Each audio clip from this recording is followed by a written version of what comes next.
I've always been a pretty big Muppets fan, mostly because of two characters. The name is Statler and Waldorf.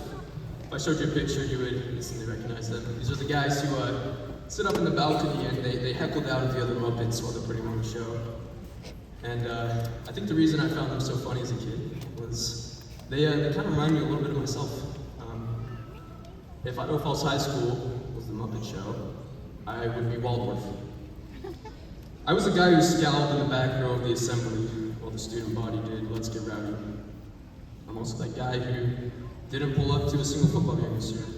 And the guy who's managed to quit soccer, cross country, track, and tennis all mid-season. You're welcome, guys. But it is sad because despite how it looks, I really did love this school and the people in it. Can't tell you how badly I wanted to jump into that mosh pit. How badly I wanted to show up to that football game covered in orange and black face paint. How badly I wanted these to be the best years of my life. But I was scared, so I watched from afar, shaking my fist at everyone from the balcony. But class of 2026, I don't think I'm alone in looking back on high school with a twinge of regret. I've seen far too many of us eating lunch alone in our cars to believe that we would really live fearlessly.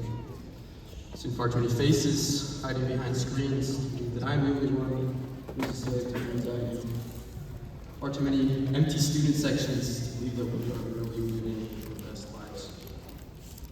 My friends, I know that the comfort zone is unbelievably important, and it's tempting to seek it at all costs. But comfort comes with costs. The more that you seek it, the more that it will run away from you.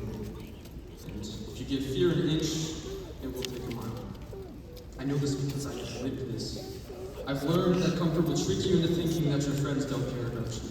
I've seen how comfort can convince us that human connection is simply a burden, and I have felt comfort disguise itself as discipline and tell me that the things that I am terrified of are wasted.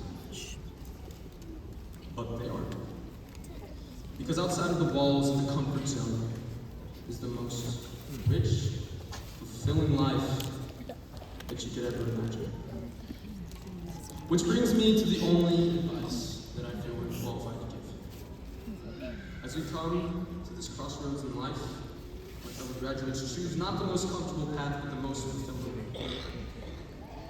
It can be simple. When you start liking someone, ask them on a date, rather than just watching from afar. When you make eye contact with someone that you recognize, start a conversation, call them by their name, rather than just glancing away. When you see a job opening that you feel grossly unqualified for, apply rather than settling for something less. Most importantly, treat fear as the catalyst for action, not the deterrent. And if you do this, I promise from experience, two things will happen. Number one, you will be far more successful than you imagined you would be. What you thought would be the most terrifying moments of your life will likely be the most thrilling, the most beautiful. Number two, you will have defeated fear.